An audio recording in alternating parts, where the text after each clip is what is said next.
whether you're in real estate or golf, or whatever your niche is to find a convention, and hopefully it's in a town near you or whatever the case is. But go on the internet and find if there's anything like that. And I would probably go to one of these type of events or conventions or seminars or whatever the case is. It doesn't cost you anything just to hang out in the hotel lobby for 3 days or something like that and get to know some of the experts in the field and get to know them. Ask them, after you get to know them, ask them, if they do, an interview like we're doing right now in a hotel room or maybe a teleseminar, and then, right from there you can probably create a pretty quick product and then get these people to help you launch it, and it'll all come together. Tying in all that leverage, and you can start a teleseminar series and start building a list, and a lot of things you can do with a teleseminar. And we're going to talk off the record because you guys paid to watch this information, but business cards don't do joint ventures.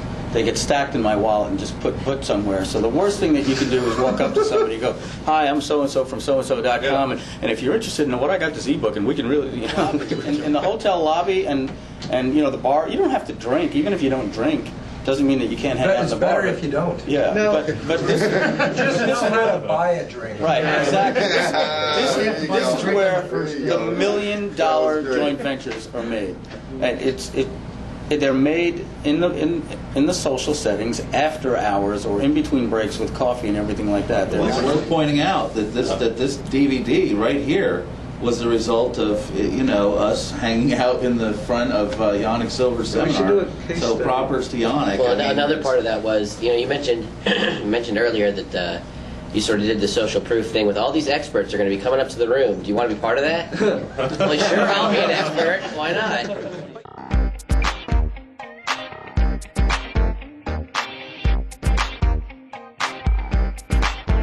Some real quick principles of teleseminar. Number one, when you're selling the opt-in for the call, you want to tell them that they're going to get the call information in an email sent to them, so they don't put test@yahoo.com thinking they're Right. Very all right. important. The next thing that you want to do is just to make it viral on the thank you page, give them an incentive and say.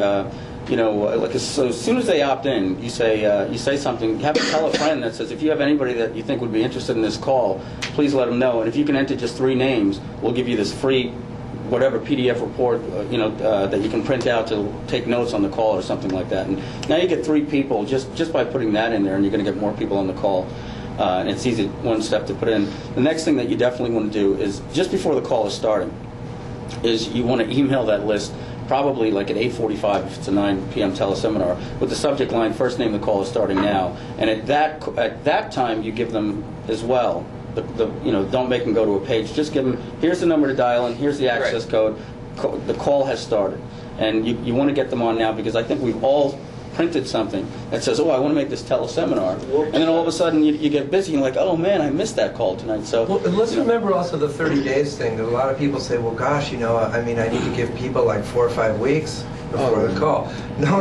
Ideally, let me tell you, ideally, you would never. I've never given more than 7 or 8 days, and I like actually to do it within just 48 hours, Yeah. a couple of days.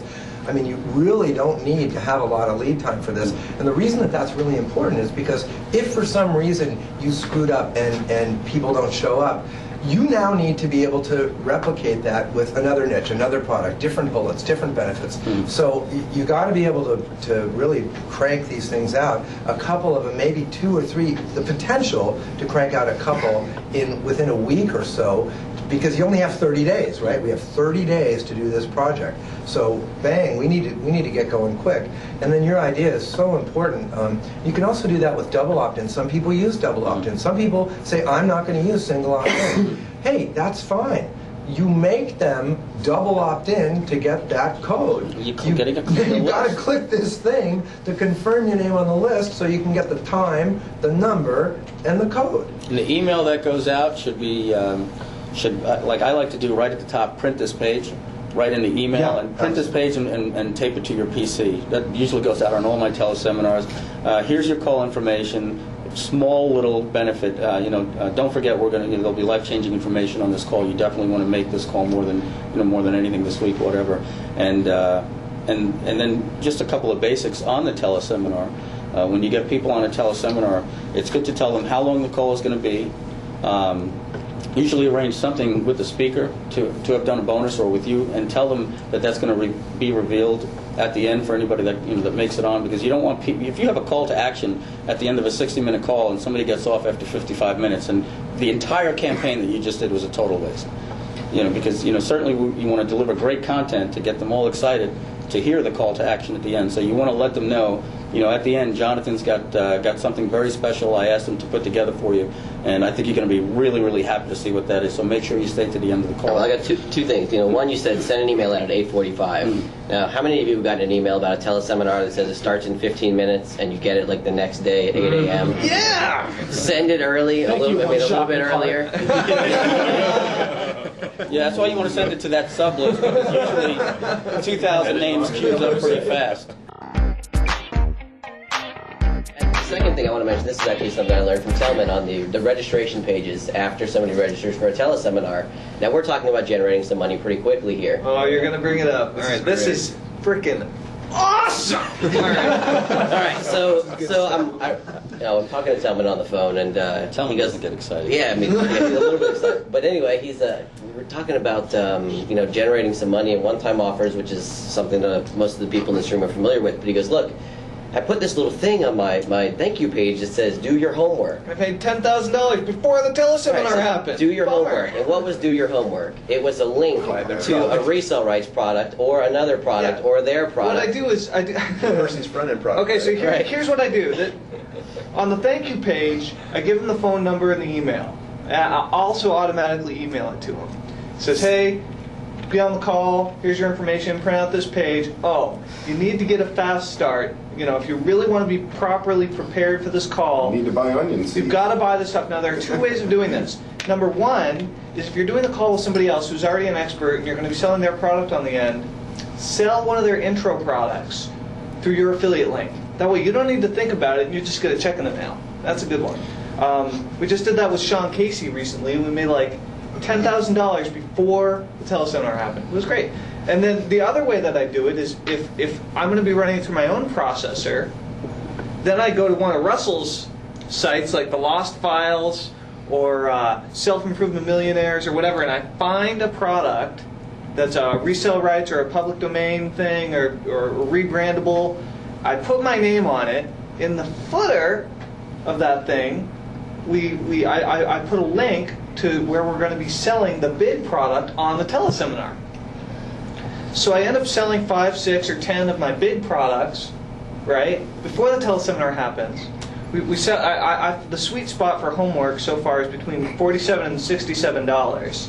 And yeah, you can do it with resale rights products or rebrandable products or whatever, or even just a resale rights product, and then you put a cover letter, like a downloadable, important instructions. Read this before you read anything else, and just have a link where they can go buy something else. Because you're getting these people, you're getting them. A lot of people think the funnel works over. We'll get them in the opt-in, give them the 7-day newsletter, You can do it in 2 get the seconds. relationship, and 9 months later, like Gary Halbert says, buyers are like porcupines in heat. If they're at your site, they're at your site for a reason.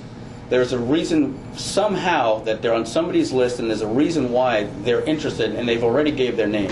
So now they're in that frame. You got a captive audience. You got to make that offer right there with these people. I mean, you mentioned and that's ADD. They're interested now. Bam! They may not be interested later. You can sell it to them I have now. ADD. I know what it's like. And what I've learned in a teleseminar, 6 questions makes an hour. And like some people, one thing you never want to do in a teleseminar is write a friggin' script. You say this, and then I'll say this, and you say, "Oh gosh, wow, that sounds like nonsense." Oh gosh, wow. You want to get 6 important questions, then you want to contact the person. I like to do it a day before the call, or even the day of the call, and say, "Here's what my members wanted. Is there anything you don't want to cover? Well, specifically, don't go there. I've done that in the past, and we should stay away from there. And is there anything here that I didn't mention that you do want to cover?" Yeah, what seems to work really well is when we start talking about this guy's testimonial. So, okay, well, we'll put that in there. And then when you're doing those, if you want, like I said, 6 questions usually makes an hour. So when you're doing your call, what you want to do is you want to basically see where everything is segueing. And if question number 1, and then goes into question number 2, but then all of a sudden that's a perfect lead for question number 5, then go into question number 5. You don't want to talk about plowing and then harvest. Yeah, because you don't want the guy saying. Yeah, so what we did is we implemented that, and the next thing we saw was a 600% conversion on this. Great. What I wanted to ask you next was about your advertising budget. It doesn't flow at all. If you got to bring that into the next, to 3 questions later, but Absolutely. those are the things that I've seen. Like sometimes go a little weird on a teleseminar. It's like somebody's fixed to this cue card with notes, and But I just want to. Oh, go ahead, Tom. I was just going to say, as important as all that is, like your first couple teleseminars, they're probably going to suck. And it's okay if you botch one up, or you have a little bit of silence, or you botch 10 of them up, or whatever. I mean, when I first started, you're choppy, you're nervous, you're picking up the phone, it's falling down because your hands are sweaty, whatever. It's okay.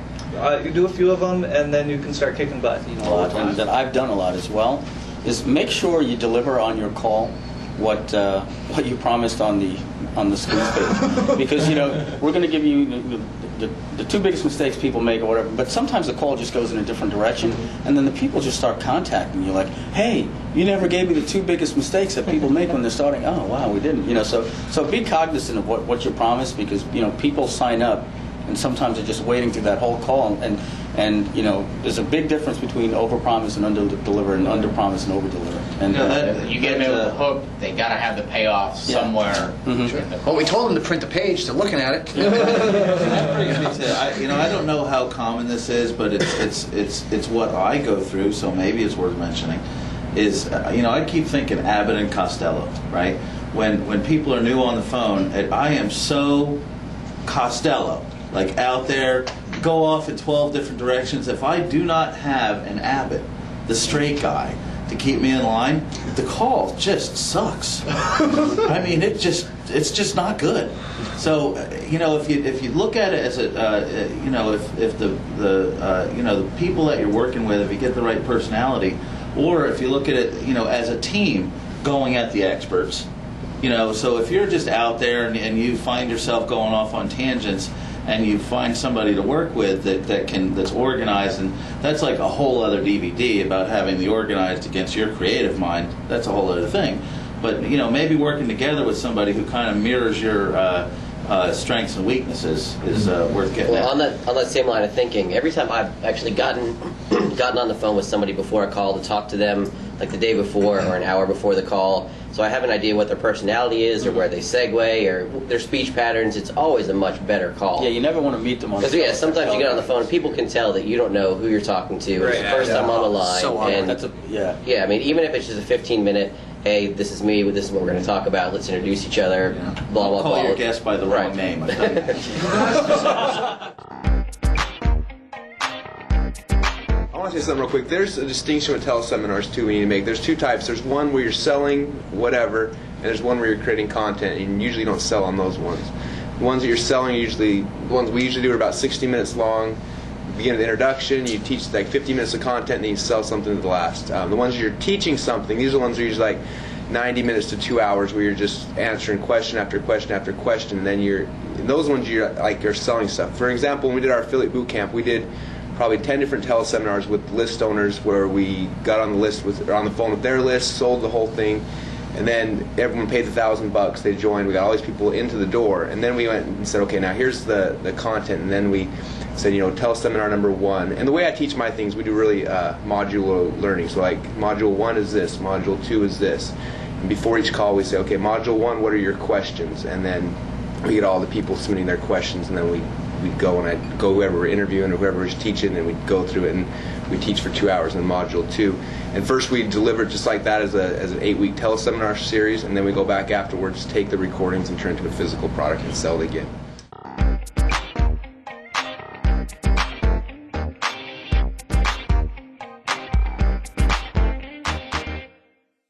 Now let's make a point about physical stuff. I mean, you can make a lot of money with physical products, and there are a ton of people in the room that have done it. I don't sell a lot of physical products. We just did this with weight loss for marketers. Same concept, right? And it's not physical. We're still selling it for $300. We're still doing joint ventures with people from live teleseminars. You know, we're in the process of rolling the exact same model out right now with all sorts of marketers, with people that want to lose weight on their list. So it's the same principle. Some markets are going to call for physical, some are going to call for digital. I could assume stockbroking and seminar and everything like that, it's going to have to be wrapped up real well and put on DVD and stuff like that. So that's something that's going to be different for each market. So you'd have to test it and see which one has better conversions, better refund rates. But it's good to point out, like Jeff said, if you did want to do a physical product, where could you go? Yep. And Jeff Walker mentioned DISC.com, DISK.com, and also Speaker Fulfillment Services.com also does a lot of work for a lot of people in our industry. And the difference there is Speaker Fulfillment Services will do small quantities. So Super if small, yeah. before you know that you're going to send 10,000 of these things, and you say, no, I might only sell 50 or 100, Speaker Fulfillment Services will do the small batch. They'll take the originals and do 50 prints and sell it out for you. Yeah. Cool. And the other key thing that I was realizing here is the cash flow thing. So because what people might not realize is when you sold that call at the end, you've taken orders. That doesn't mean everything has to be delivered then. That means they can start to attend the calls. So what you're selling, what you've actually sold them, is the right to attend the calls, and you've collected all that money ahead of time. Right? Yes. Okay. Yes. So There's your product creation cost. That's how we'll be weeding out product forward. creation. There's how we're doing. Right. That's how we're doing this right now. Very cool.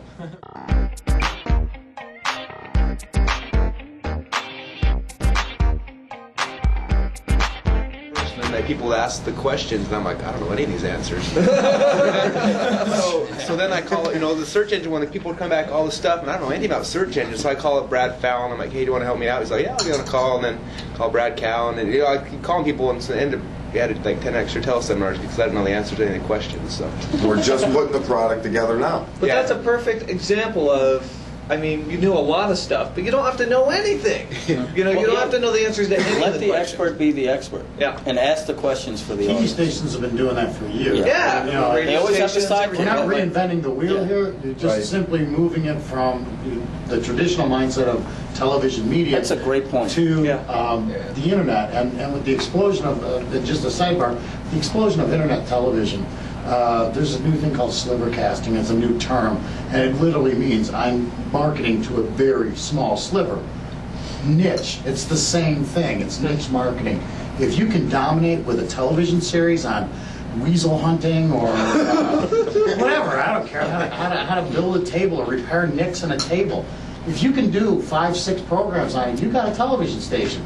If you got the money, stream it. If not, have people pay to get access on a video-on-demand basis. There's a company called Protected Video that will do a great job for you in protecting that with digital rights management. So there's a whole other world out there once you've developed content, and Wired had a great article a couple of months ago called The Long Tail of Content. If you ever get a chance to read it, it's probably the definitive article on how long content can make you money. Take a look at the studios. There are movies from 1945 that still get licensed at HBO, at Cinemax, and Real. That movie, every time it's licensed, makes $50,000 plus a slice of the advertising revenue. Creating content is a long-term wealth strategy, and you can't go wrong creating content. Even if you do it wrong at first, you're going to end up getting it right. And there is somebody out there who wants to see that content, and the internet is giving you a way bigger net to catch those people than you ever had a chance to before. 10 years ago, try and do that on television. You couldn't break into a cable station. Now, you got a video camera, doom, you are now a television station. One thing I'd like to recommend that you said about the infomercials is if you get a chance and you're watching this, stay up a little late, watch 2 or 3 of the different infomercials, and look at how one person, their role is to be the expert, and the other person's role is to ask the questions of the audience. And there's always that format. And your teleseminar can follow that too, where that person is saying, wow, so do me a favor, just explain that concept that you said about the opt-in process where they got that offer. Not that you know it all, but you're asking the questions for the audience with not that hokey excitement that you'll see in maybe a How do Ginsu you knife make the commercial. toilet water purple? I want to mention something here too. This is like the most perfect business model for someone who's getting started, because you come into this market, you're a no name, you go and you get expert A, B, C, and D, and you interview them. And what happens is that all these people see you interviewing A, B, C, and D, and suddenly they put you on the same level as them, and you become expert Yes. E. And when I got started, I was nobody, and I became a reporter. I started interviewing. I mean, you guys have been on my calls. I've interviewed a million people. Now suddenly, people start wanting to interview me. They buy my products now because they think that I'm this great thing, and I learned everything by interviewing everybody else.